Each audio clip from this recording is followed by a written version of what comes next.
ಮಾಡ್ರಪ್ಪ ಗಣಿತ ಹೆಂಗೆ ತಿಳ್ಕೊಂಡು ಮಾಡ್ಬೇಕು. ಗಣಿತಗಳನ್ನು ಸರಿಯಾಗಿ ಅರ್ಥ ಮಾಡಿಕೊಂಡು ಲಕ್ಷ ಕೊಟ್ಟು ನೋಡ್ರಿ, ಸರಿಯಾಗಿ ಅರ್ಥ ಮಾಡ್ಕೊಂಡು ಮಾಡಿದರೆ ತಿಳಿತದೆ ನಿಮಗೆ. ಈಗ ನೋಡ್ರಿ, ಒಬ್ಬ ಸೈಕಲ್ ಸವಾರನು 8 ಗಂಟೆಗಳಲ್ಲಿ 240 ಕಿಮಿ ದೂರ ಹೋಗುತ್ತಾನೆ. ಒಂದು 2 ನಿಮಿಷಗಳಲ್ಲಿ ಎಷ್ಟು ದೂರ ಸಾಗುತ್ತಾನೆ? ಈ ಗಂಟೆಗಳನ್ನು ನಿಮಿಷದ ಮಾಡ್ಕೋಬೇಕು. ನೀವು 8 ಗುಂಡ್ಲೆ 60 ಮಾಡೋದು ಬೇಡ, ಅದೊಂದು ಬೇರೆ ಪದ್ಧತಿ ನೀವು ಮಾಡ್ರಿ, ಹಾಗೆ ಮಾಡ್ರಿ, ಬೇಡ ಅನ್ನೋದಲ್ಲ. ಆಮೇಲೆ ಈ ಗಣಿತ ನೀವು ಮಾಡೀರಿ ಅಂತಂತ ನಾ ತಿಳ್ಕೊಂಡನು. ಈಗ ಸ್ವಲ್ಪ ಕ್ಲೂ ಹೇಳಿ ಕೊಟ್ಟು ಬಿಡುತ್ತೇನೆ ನಾನು. ನೀವು ಮಾಡಿದ್ದಿಲ್ಲ ಅಂದ್ರೆ ಮಾಡ್ರಿ, ನಾ ದೂರ ಸರ್ದಿರ್ತನು. ಈಗ ನೀವು ಮಾಡಿ ಮ್ಯೂಟ್ ಮಾಡ್ರಿ. ಮಾಡೋದಾಗಿತ್ತಂದ್ರೆ ನಾನು ಒಂದಿಷ್ಟು ಕ್ಲೂ ಕೊಡ್ತೇನೆ, ಅದ್ರ ಮೇಲೆ ಮಾಡುವಂಥ ವಿದ್ಯಾರ್ಥಿಗಳು ಇರ್ತಾರೆ, ಮಾಡ್ರಿ. ನಾ ಇಲ್ಲಿ ತಿಳಿಸಿ ಹೇಳ್ತೇನೆ ನೋಡ್ರಿ.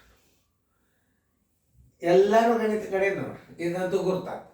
ಒಬ್ಬ ಮೋಟರ್ ಸೈಕಲ್ ಸವಾರನು 5.1 ಗಂಟೆಗಳಲ್ಲಿ ಪ್ರಯಾಣದ ನಡುವೆ 30 ನಿಮಿಷ ವಿಶ್ರಾಂತಿ ಪಡೆದು 375 ಕಿಲೋಮೀಟರ್ ದೂರ ಹೋಗುತ್ತಾನೆ. ಪ್ರಯಾಣದ ಒಟ್ಟು ಅವಧಿ, ಒಟ್ಟು ಕಾಲದೊಳಗೆ ವಿಶ್ರಾಂತಿ ಸಮಯ ತೆಗಿಬೇಕು. ಮ್ಯಾಲಿಂದ ಅರ್ಧ ಗಂಟೆ ಅಂದ್ರೆ ಆ 30 ನಿಮಿಷ ತೆಗೆದು ಬಿಡ್ರಿ. ಅಂದ್ರೆ 5 ಗಂಟೆ ಪ್ರಯಾಣ, ಗಾಡಿ ಓಡಿದ್ದೆಷ್ಟು 5 ಗಂಟೆ. 5 ಗಂಟೆ ಅಂದ್ರೆ ನಿಮಿಷದ ಮಾಡ್ಕೊರಿ. ಆಮೇಲೆ 5 ಗಂಟೆಗೆ ಇಷ್ಟು ಹೊತ್ತು, 4 ನಿಮಿಷಕ್ಕೆ ಎಷ್ಟು ಹೊತ್ತು ಮಾಡ್ರಿ ನೋಡೋಣ. ಅಷ್ಟು ತಿಳಿಸಿ ಹೇಳಿದಿಂದ ಎಷ್ಟು ಮಂದಿ ಮಾಡ್ರಿ ನೋಡೋಣ. ನಾ ಈಗ ದೂರ ಸರಿದಾಗ ನೀವು ಮ್ಯೂಟ್ ಮಾಡಬೇಕು, ಬಿಡಿಸೋದಾದ್ರಿಂದ ನಾ ತಿಳಿಸ್ನು, ಲಕ್ಷ ಕೊಟ್ಟು ನೋಡ್ರಿ. ಓಕೆ, ನಾ ಕ್ಲೂ ಕೊಟ್ಟೇನೆ. ಈಗ ಅದನ್ನು ನೋಡ್ರಿ, ಎಲ್ಲರೂ ಬೋರ್ಡ್ ಕಡೆ ನೋಡ್ರಿ. ಒಬ್ಬ ಸೈಕಲ್ ಸವಾರನು 8 ಗಂಟೆಗಳಲ್ಲಿ 240 ಕಿಲೋಮೀಟರ್ ದೂರ ಹೋಗುತ್ತಾನೆ. ಗಂಟೆಯನ್ನು ನಿಮಿಷ ಮಾಡ್ಕೋಬೇಕಾದ್ರೆ 60ರಲ್ಲಿ ಗುಣಾಕಾರ ಮಾಡ್ಬೇಕಂತ ಏನೇನಿಲ್ಲ. ಗುಣಾಕಾರ ಚಿನ್ನಕ್ಕೆ 60 ಇಟ್ಟುಬಿಟ್ರೆ ಅದನ್ನು ಗಂಟೆ ಅನ್ನೋದು ಬಿಟ್ಟು ನಿಮಿಷ ಅಂತ ಬರಿಬೋದು. ಹೆಂಗೆ ಬರಿಬೋದು ನೋಡ್ರಿ. 8 ಗಂಟೆ ಗುಂಡ್ಲೆ 60 ನಿಮಿಷಗಳಿಗೆ, ಈಗ ನಿಮಿಷ ಆಗ್ತಿದ್ರು, ನಿಮಿಷಗಳಿಗೆ ಬರೋಬ್ಬರಿ ಎಷ್ಟು? 240 ಕಿಮಿ. ಎಷ್ಟು ನಿಮಿಷಕ್ಕೆ ಹೇಳ್ಯಾರ ಅವರು? 2 ನಿಮಿಷಗಳಲ್ಲಿ ಎಷ್ಟು ಹೋಗ್ತಾನೆ? ಕ್ರಮಿಸಿದ ದೂರ ಇದು. 8 ಗಂಟೆ 60 ನಿಮಿಷಗಳಿಗೆ 240 ಕಿಲೋಮೀಟರ್ ಕ್ರಮಿಸ್ತಾನ. 2 ನಿಮಿಷಕ್ಕೆ ಎಷ್ಟು ಕ್ರಮಿಸ್ತಾನ? 2 ಗುಂಡ್ಲೆ 240 ಸರ್ವಾಸವಾಗಲಿ. ಇವೆರಡು ಪದಗಳು ಎಲ್ಲಿ ಬರ್ತಾವ ಅಂದ್ರೆ ತಳಗೆ ಬರ್ತಾವ. 8 ಗುಂಡ್ಲೆ 60 ಅಂದ್ರೆ ಒಂದೇ, 480 ನಿಮಿಷ ಅಂದ್ರೂ ಒಂದೇ. ಈಸಿಯಾಗಿ ಬಾಗಿ ಹೋಗ್ತದೆ. 8 ಒಂದಲೇ, 8 ಮೂರಲೆ 0, ಈ ಪೂಜೆ ಹೊತ್ತು 3 ಒಂದಲೆ, 3 ಎರಡಲೆ, ಈ 2 ಹೊತ್ತು, ಈ 2 ಹೊತ್ತು, ಬರೋಬ್ಬರಿ 1/1 = 1. ಒಬ್ಬ ಮೋಟರ್ ಸೈಕಲ್ ಸವಾರನು ಈಗ ಮಾಡಿದರೆ ಅದರ ಉತ್ತರ ಸಂಖ್ಯೆ 1, ಬಿ ಉತ್ತರ.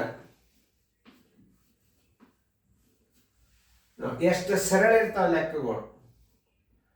ಅಲ್ಲಿ ನಾನು ನಿಮಗೊಂದು ಸ್ವಲ್ಪ ಬಿಡಿಸ್ಲಿಕ್ಕೆ ಹೇಳಿದ್ನ. ವಿಶ್ರಾಂತಿ ಸಮಯ ಕಳಿಬೇಕು ಅಂತಂತೇಳಿ ಕಳೆದಿಂದ ನೀವು ಲೆಕ್ಕ ಮಾಡ್ರಿ, ಬಂದುಬಿಡುತ್ತದು.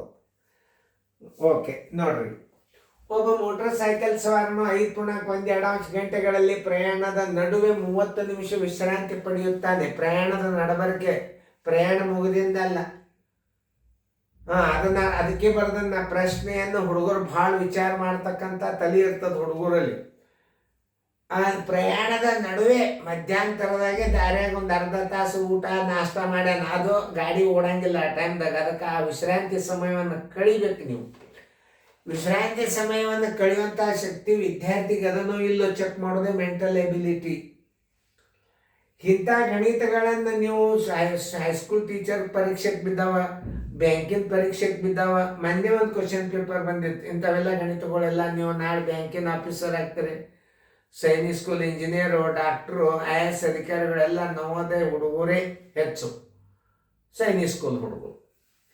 ಈಗ ನೋಡಿ, ಈ ಅಭ್ಯಾಸನ ನಾವು ಕಲಿಯೋದ್ರಿಂದ ಏನು ಫಾಯ್ದೆ ಆಗ್ತದೆ ಅಂದ್ರೆ, ನೀವು ಯಾವ ಬೇಕಾದ ಎಂಟ್ರೆನ್ಸ್ ಮುಂದೆ ನಾಳೆ ನೀವು CET ಕೋಚಿಂಗ್ ಅದು ಆದಾಗ ನೀವು ರ್ಯಾಂಕ್ ನೀವೇ ಇರ್ತೀರಿ ಅಲ್ಲಿ. ನನ್ನಲ್ಲಿ ಕಲಿತ ಸ್ಟೂಡೆಂಟ್ಗಳು ಆಯಾ ಕಾಲೇಜ್ನಾಗ ರ್ಯಾಂಕ್ ಹುಡುಗರೇ ಅವ. ಯಾಕೆ? ಇದು ಬೇಸಿಕ್ ಅಭ್ಯಾಸ. ಇದನ್ನು ಸರಿಯಾಗಿ ಹೆಂಗೆ ಹೇಳ್ತಾರೆ ಸರ್ ತಿಳ್ಕೊಂಡ್ರಿ, ಮುಂದೆ ಇಂಥದ್ದೊಂದು ಮಾದರಿ ನವೋದಯದಾಗ ಬಿತ್ತಂದ್ರೆ ಮಾಡ್ಲಿಕ್ಕೆ ಬರ್ತದೆ. ಸೈನಿಕ್ ಸ್ಕೂಲ್ನಾಗ ಬಿದ್ದ ಗಣಿತವು ಇವು. ಸೈನಿಕ್ ಸ್ಕೂಲ್ ಗಣಿತಗಳನ್ನೇ ನವೋದಯಕ್ಕೆ ಹಾಕ್ಲಿಕ್ಕೆ ನನಗೆ ಈಗ ನಾವು ಹೆಂಗೆ ಮಾಡಬೇಕು, ಅರ್ಧ ಗಂಟೆಯನ್ನು 30 ನಿಮಿಷ ವಿಶ್ರಾಂತಿ ಪಡೆದು 375 ಕಿಲೋಮೀಟರ್ ದೂರ ಹೋಗುತ್ತಾನೆ. ಅವನು 4 ನಿಮಿಷಗಳಲ್ಲಿ ಕ್ರಮಿಸಿದ ದೂರ ಎಷ್ಟು ಅಂದ್ರೆ ವಿಶ್ರಾಂತಿ ಸಮಯವನ್ನು ಕಳೆದು ಬಿಡ್ರಿ. 1.5 ಗಂಟೆ ಅಂದ್ರೆ ಒಂದೇ, 30 ನಿಮಿಷ ಅಂದ್ರೆ ಒಂದೇ. 5 ಗಂಟೆಯಲ್ಲಿ ಕ್ರಮಿಸಿದ ದೂರ 5 ಗಂಟೆ. ಇದು ನಿಮಿಷದ ಮಾಡ್ಕೋಬೇಕಾದ್ರೆ ನೀವು 60ರಲ್ಲೇ ನಿಮಿಷಕ್ಕೆ ಬರೋಬ್ಬರಿ ಎಷ್ಟು ಹೋಗ್ತಾನೆ? 375 ಕಿಮಿ. 4 ನಿಮಿಷಗಳಲ್ಲಿ ಕ್ರಮಿಸಿದ ದೂರ ಎಷ್ಟು? ನಿಮಗೆ ಇನ್ನೊಂದು ಹೇಳ್ತಾನೆ, ನಿಮಗೆ ಭಾಳ ವಿಚಾರ ಮಾಡಿ. ಈ ಬರೋಬ್ಬರಿದಿಂದ ಈ ಕಡೆ ಭಾಗ ಎಲ್ಲ ಏನಿರ್ತದ ಅಂತಂದ್ರೆ, ಇದು ಭಾಜ್ಯ ಇರ್ತದ, ಇದು ಭಾಜಕ ಇರ್ತದ ಅಂದ್ರೆ ಗೆರಿ ತಳಗ ಬರ್ತದ. ನೆನ್ಪಿಟ್ಕೊಂಡು ನೀವು ಬರೋಬ್ಬರಿ ಈಚೆಗೆ ನೀವು ಬೇಕಾದಷ್ಟು ಗುಣಾಕಾರ ಹಾಕಿದ್ದು ಇರ್ಲಿ ಸಂಖ್ಯೆಗಳು, ಅವೆಲ್ಲ ಗೆರಿ ತಳಗ ಬರ್ತಾವ. ಇದು ಪಾಯಿಂಟ್ಸ್ ನೆನ್ಪಿಟ್ಕೋಬೇಕು ನೀವು. ಹೆಂಗೆ ಹಚ್ಕೋತದ ನೋಡಿ. 4 ಗುಂಡ್ಲೆ 375 ಡಿವೈಡೆಡ್ ಬೈ ನೋಡಿ, ಇದು ಭಾಜ್ಯ, ಇದು ಭಾಜಕ. 5 ಗುಂಡ್ಲೆ 60 ಅಂದ್ರೆ 3 ನಿಮಿಷ 300 ಇಟ್ಕೊಳ್ಳೋದ್ರ ಬದಲಾಗಿ 5 ಗುಂಡ್ಲೆ 60 ಇಟ್ಕೊಂಡ್ರು ಒಂದೇ, 300 ನಿಮಿಷ ಇಟ್ಕೊಂಡ್ರು ಒಂದೇ. 4 ಒಂದಲೇ 4 15 ತಿಳ್ಕಲ್ಲ ನೋಡಿ. 5 ಒಂದಲೇ 5 ಏಳಲೆ 35, 2 ಉಳಿತು. 5 5 25, 15 ಒಂದಲೇ 15 5 ಬರೋಬ್ಬರಿ 5 ಕಿಲೋಮೀಟರ್ ಹೋದವ. ಎಷ್ಟು ನಿಮಿಷ? 4 ನಿಮಿಷನಾಗ ಎಷ್ಟು ಕಿಲೋಮೀಟರ್ ಹೋದ? 5 ಕಿಲೋಮೀಟರ್ ಹೋದ.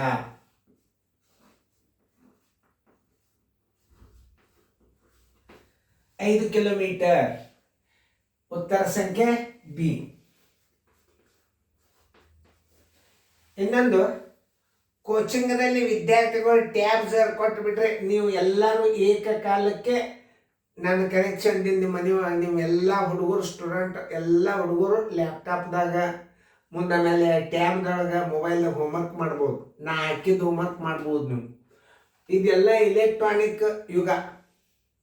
ನಾ ಇಲ್ಲೇ ಕೂತ ನಿಮ್ಮ ಕೋಚಿಂಗ್ ಕ್ಲಾಸ್ಗಳು ಗಣಿತ ಕಲಿಸಿದ್ರೆ ಅಷ್ಟು ಹೋಮ್ವರ್ಕ್ ಮಾಡಿಬಿಡ್ರಿ, ರಿಸಲ್ಟ್ ಆಗಿಬಿಡ್ತದೆ. ಪ್ರತಿಯೊಂದು ಕೋಚಿಂಗ್ ಕ್ಲಾಸ್ನವರು ಇದನ್ನು ಇವೆಲ್ಲ ನವೋದಯ ಅಭ್ಯಾಸ. ಇದು ಬುಕ್ ಯಾವ್ದು? ಇದು ನವೋದಯ ಚಾಲೆಂಜ್ ನೋಡ್ರಿ. ಇಲ್ಲಿ ನವೋದಯ ಚಾಲೆಂಜ್ ಬುಕ್ 11ನೇ ಅಭ್ಯಾಸ. ಇದು ಇನ್ನು 10ಕ್ಕೆ ಬರ್ತದೆ. 9 8 ಈ ಕಡೆ ಹೋಗ್ತದೆ. ಯಾಕಂದ್ರೆ ಜೂನ್ ನಾನು ಹಿಂದಿಂದ ಬರ್ತನು. ನೀವು ಜೂನ್ ಅನ್ಕೊಳ್ಳೋದು ಎಲ್ಲ ಸರಳ ಅಭ್ಯಾಸ ಇನ್ನ ಮುಂದೆ ಬರ್ತಾವೆ. ಇವೆಲ್ಲ ಈಗ ಆಗಸ್ಟು ಸೆಪ್ಟೆಂಬರ್ ತಿಂಗಳದ ಅಭ್ಯಾಸ ಸಂಗ್ರಹ ನಡೆದೋದು. ಈಗ ಜೂನ್ ಅನ್ಕೊಳ್ಳೋದು ಎಲ್ಲ ಅಭ್ಯಾಸ ಬರ್ತಾವೆ ನೋಡ್ರಿ. ಚಂದಂಗೆ ತಿಳ್ಕೊಂಡು ಫೇರ್ದಾಗ ಬರ್ಕೋಬೇಕಿತ್ತನ್ನೆಲ್ಲ ನೋಡ್ರಿ. ಎಷ್ಟು ಚಂದ ತಿಳಿಸಿ ಹೇಳಿನೂ ಲಕ್ಷ ಕೊಟ್ಟು ನೋಡ್ರಿ.